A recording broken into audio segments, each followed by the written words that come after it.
Christa here with my friend, Librarian Cat. and today we're bringing you story time from a very special place. We're sitting amongst a Laysan Albatross colony here at Kilauea Point National Wildlife Refuge.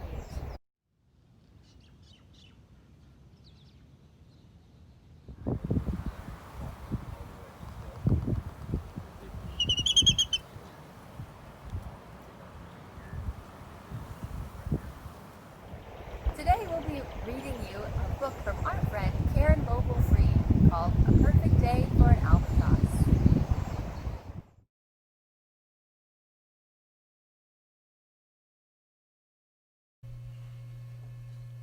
I wake before the sun is up. I feel the warm egg beneath me.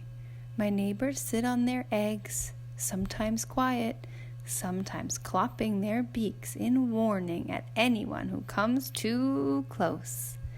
I'm Moli, a Laysan Albatross, and I have come to this coral and sand island called Midway, where I hatched many years ago. The air is warm and still. The albatross around me are preening or dozing or just sitting still.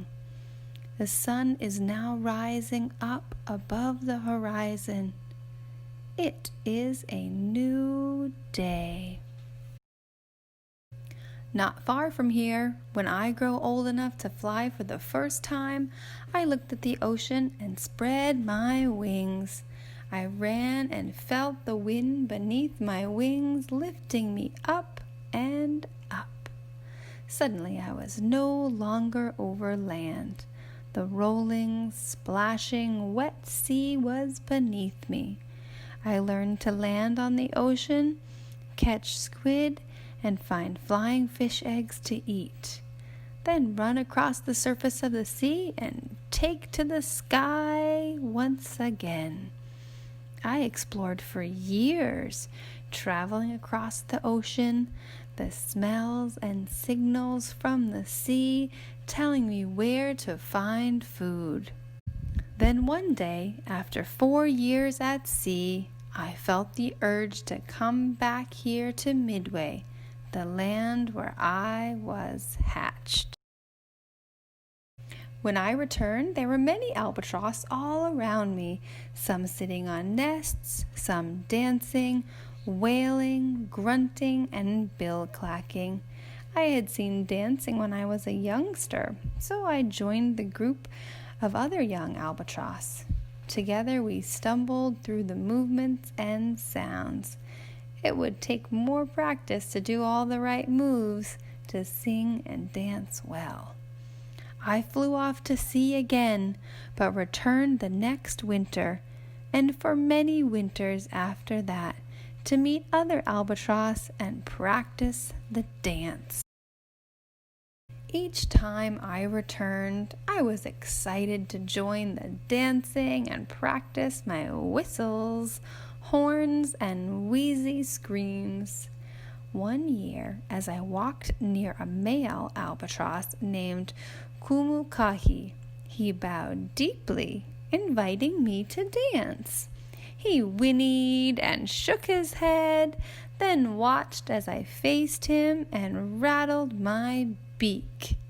We bobbed up and down, stood up high on the tips of our toes, dipped our heads, and sparred with our beaks. We bobbed and circled slowly around while facing each other.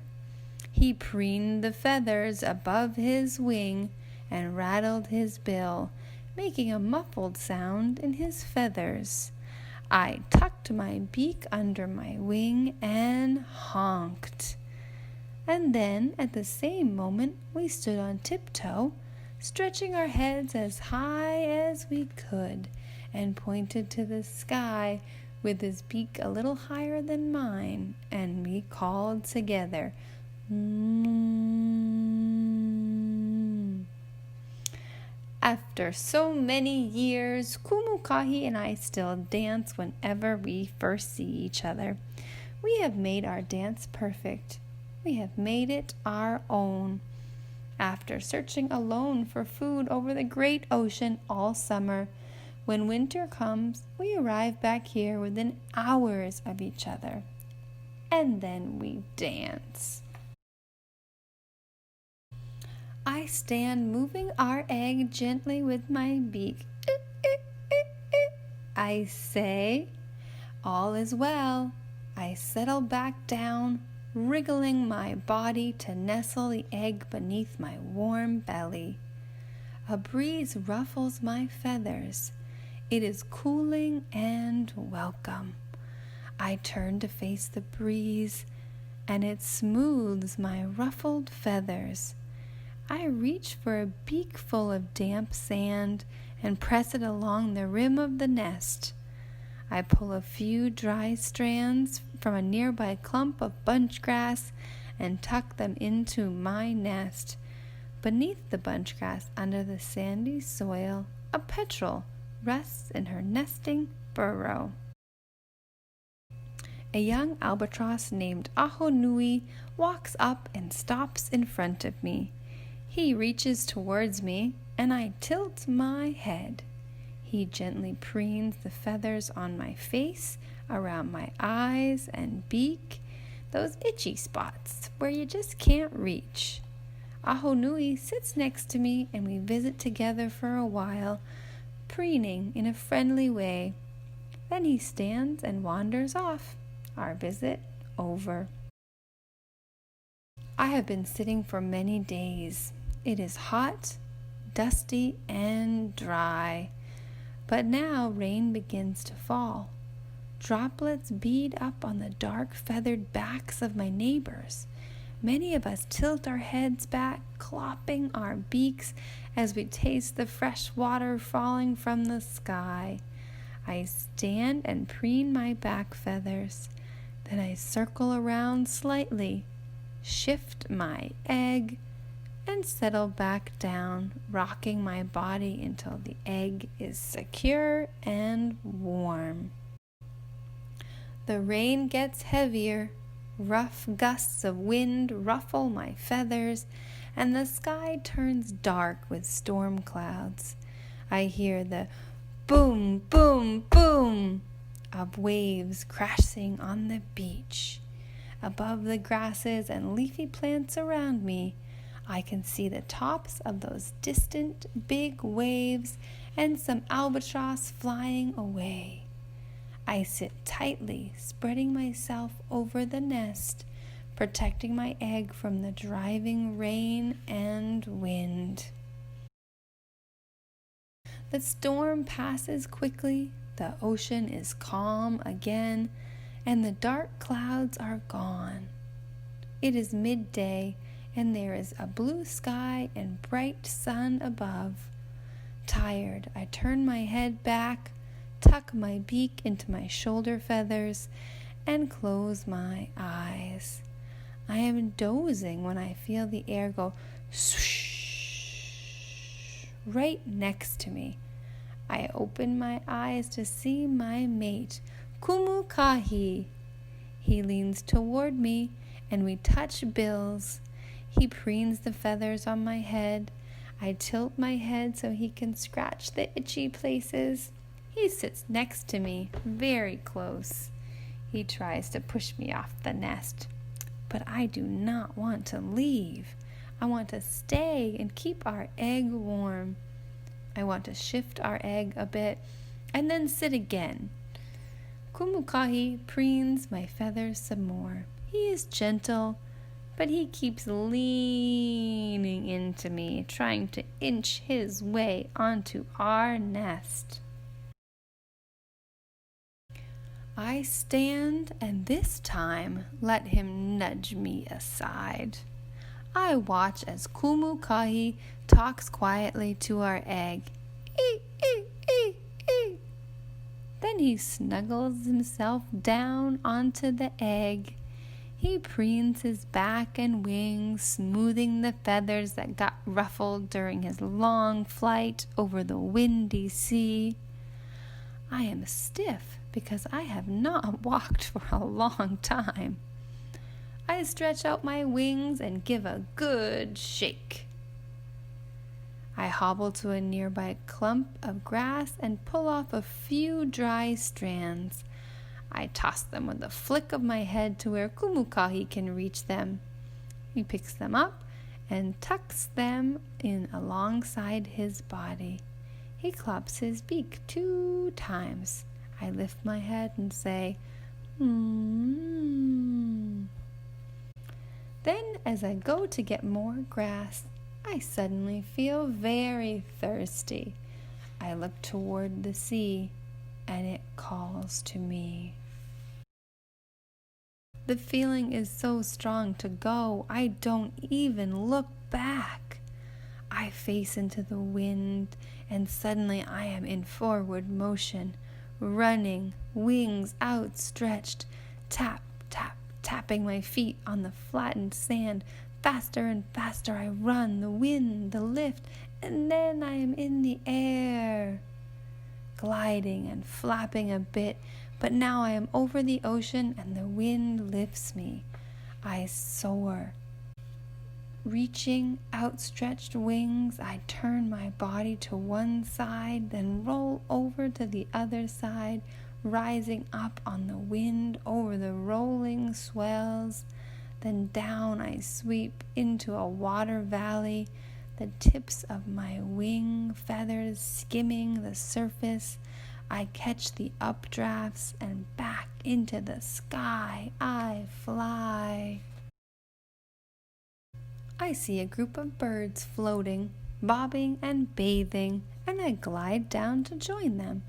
With my webbed feet out in front of me, I touch down while pushing the water away, making a smooth, sloshy landing. I take a long drink of refreshing water and then preen and clean myself. Shivering and shaking my wings in the water, I wash away the dust and mites. Rocking back and forth, I use my wings to pull water to my underside, cleaning my belly feathers. Then I take another drink of water. I run across the surface of the sea, flapping my wings. I take to the air again. The wind is strong. It whistles as my wings cut through the air. I must travel far for a good meal and get there quickly so I can fill my belly and return to our nest. I stretch out my wings and glide at full speed toward the cold waters in the north. I soar in big arcs over the churning sea, over the swells and splashing waves, adjusting my wing feathers to catch the air currents. I change the angle of my wings and shoot up high into the sky, then zip down towards the sea.